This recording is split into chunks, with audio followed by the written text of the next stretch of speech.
Some nights come softly, others arrive like thieves. But the night that visited Anuma Village was something else entirely. It crept in like a whisper. It watched like a stranger. And before anyone understood what was happening, the entire village was trapped between the anger of the earth and the silence of forgotten gods. This is the night the whole village slept hungry, and something deep beneath the soil woke up to claim what was once stolen.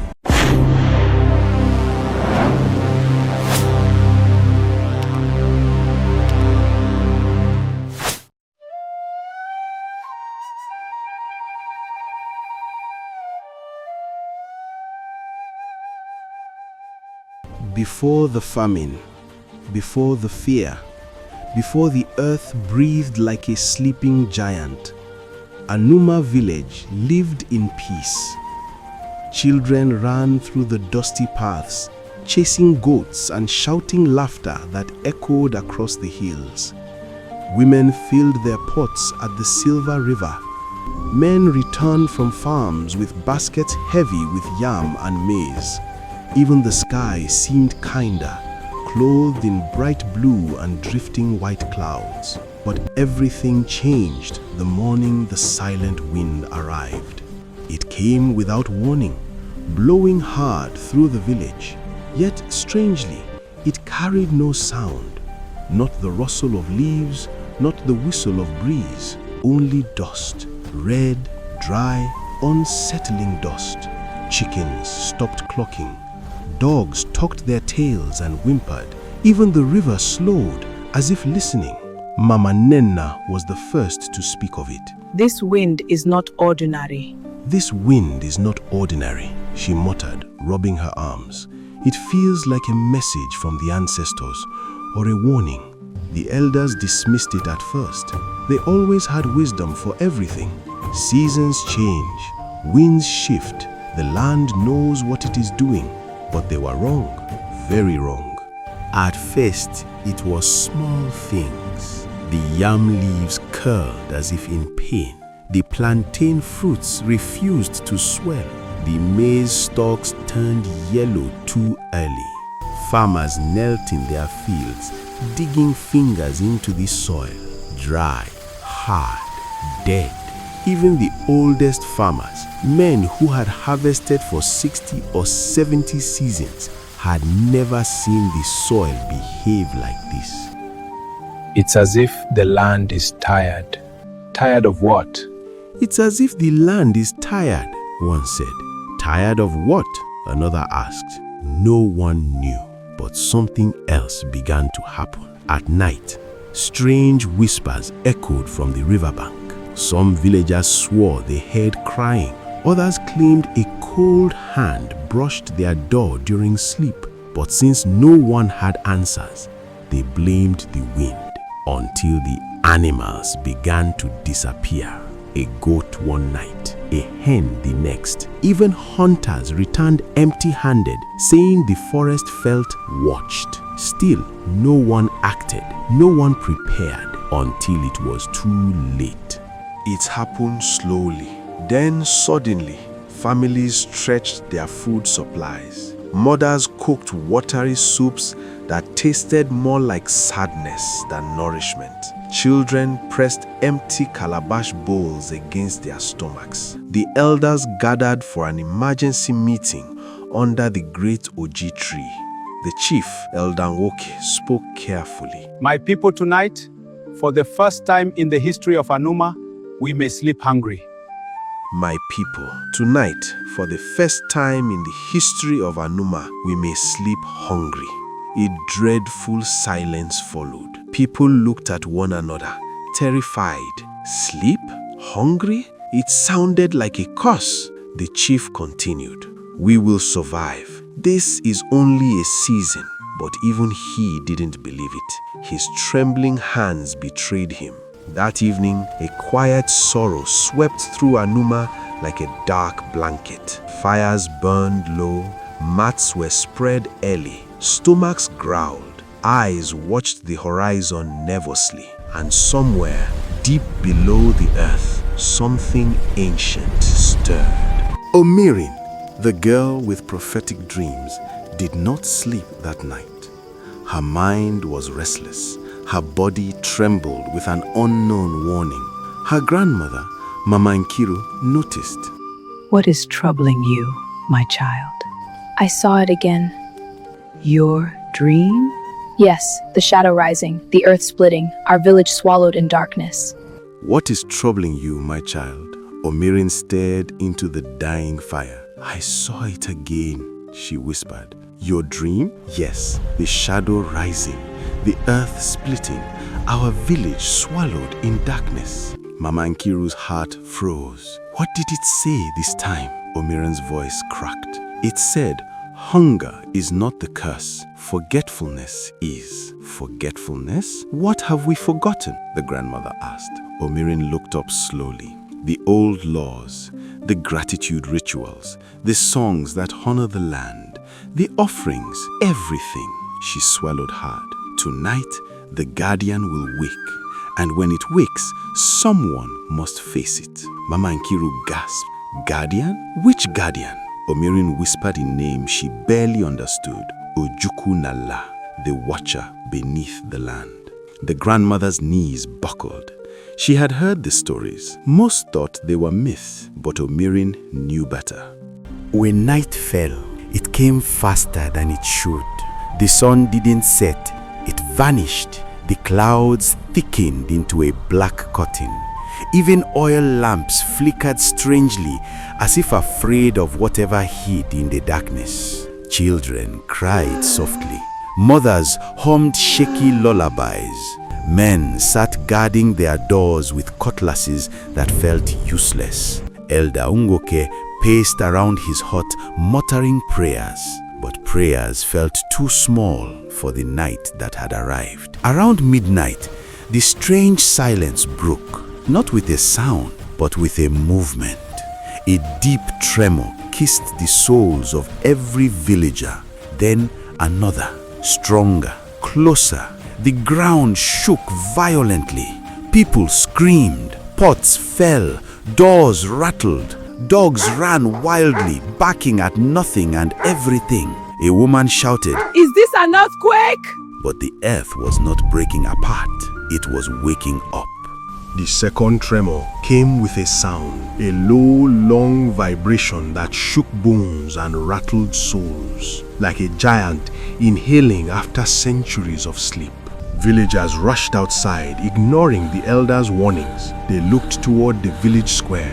Dust spiraled upward. The ground cracked open in thin, glowing lines like burning veins. Omirin's dreams had come to life. Mama Nena screamed, "The earth is opening!" Elder Nwoke stumbled forward, terrified. Everyone stay back!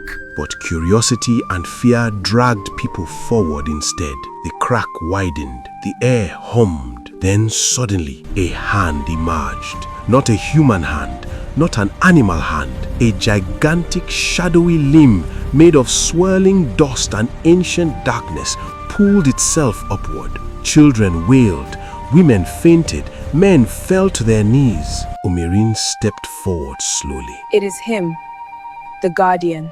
The ground burst open fully, and the guardian rose like a mountain breathing. It had no eyes, no face, only a shifting form of dark mist, dust, and ancient power. Its body towered above the biggest palm tree. Its presence sucked the warmth from the air. Every villager felt a cold fear settle deep into their marrow. Then the guardian spoke, not with a voice, with a vibration inside their heads, inside their bones, inside the earth itself. You have forgotten the old ways. You have taken without gratitude. The land gave and you did not give back. People cowered. Some cried. Some begged. Some whispered prayers in languages older than memory. But the guardian continued. The hunger you feel is the hunger of the earth. The The land starved long before you did. Omirin stepped forward. Great guardian, we did not know. The ground rumbled. Ignorance does not erase consequences. But the girl did not step back. She lifted her chin. Her voice shook, but her courage held. You woke because we all slept hungry. But hunger is not a punishment. It is a reminder. Let us correct what we have forgotten. The guardian paused. The entire village held its breath. The guardian leaned closer. Dust swirled violently around Omiri, stinging her skin. You speak with a heart of truth, but words are not enough. What must we do? You speak with a heart of truth, but words are not enough. The land demands balance. What must we do? She asked. The guardian's voice thundered. Offer something you treasure, something you cannot replace. Offer something you treasure, something you cannot replace. The earth only accepts what costs you pain. The villagers gasped. What can we give? We have nothing left. What can we give? We have nothing left. But Omiri stepped forward. She removed the cloth bag tied to her wrist. Inside lay the carved wooden bird, her late mother's last gift, her only treasure, her only memory. She placed it gently into the glowing crack. The earth swallowed it slowly. A warm pulse of light spread across the soil. The guardian's massive form relaxed. Your sacrifice is accepted, but harm has been done.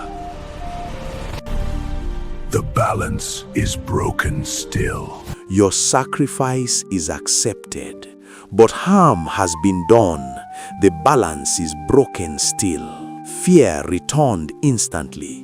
What more do you want from us? What more do you want from us? Villagers shouted. The guardian raised its huge shadowy arm. The wind howled. Dust rose. The night darkened. The land requires another test. What test? Omiri whispered. One of courage and one of truth. One of courage and one of truth. The guardian pointed toward the forest. A path opened. A tunnel of twisting dark roots appeared, glowing with faint red veins.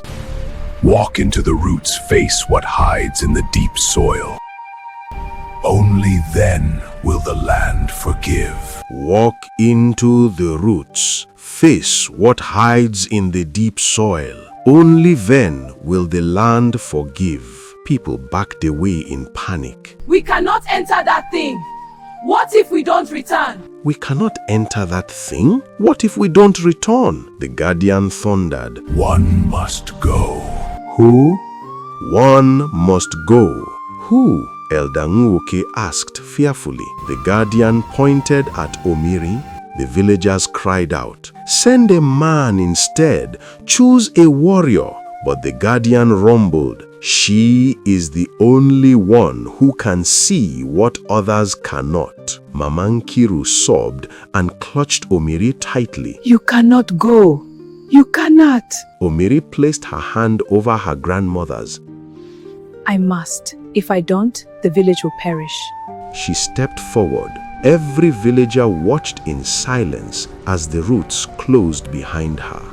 Inside the tunnel, the air was thick and warm. The walls pulsed like a living creature.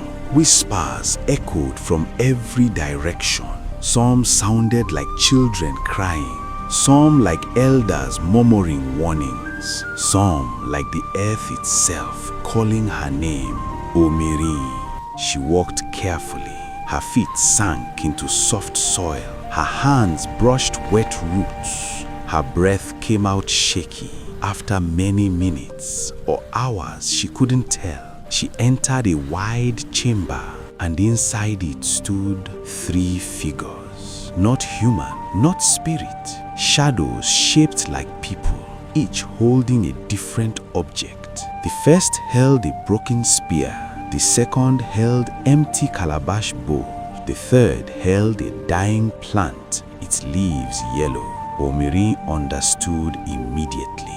These were symbols of the broken laws, the spear for disrespecting the land through reckless hunting, the empty bowls for wasting food and showing no gratitude, the dying plant for over-harvesting without replanting. A voice filled the chamber. Choose the one that hurt the land most. She closed her eyes and thought deeply. Then she opened them and pointed toward the empty calabash bowl and chose it. She said softly, Hunger begins when gratitude ends. The chamber shook. A deep, familiar voice said, "You have spoken the truth." The shadows vanished. A bright path opened ahead. Omirin walked through it, and suddenly she was back in the village square. But she wasn't alone. Behind her, streams of golden light poured from the forest, spreading across the soil.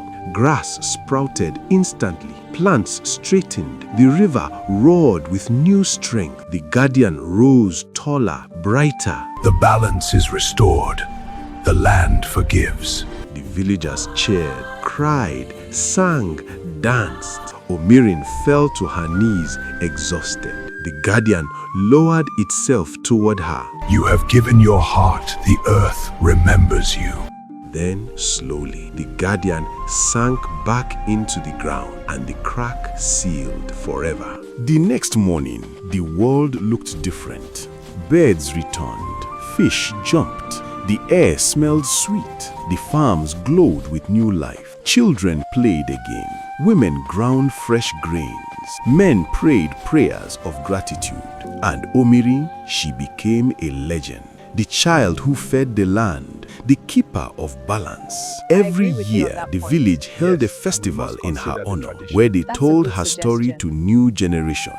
Remember the land, respect the land, give thanks to the land, because once, when we forgot, the earth itself woke hungrier than us all. Moral of the story: respect the land, be grateful, share what you have, do not take more than you need. Blessings stay where gratitude lives. If you enjoyed this expanded Nigerian mythology story, please like, comment, and subscribe so you won't miss the next powerful story. Your support helps this channel grow and keeps these stories alive.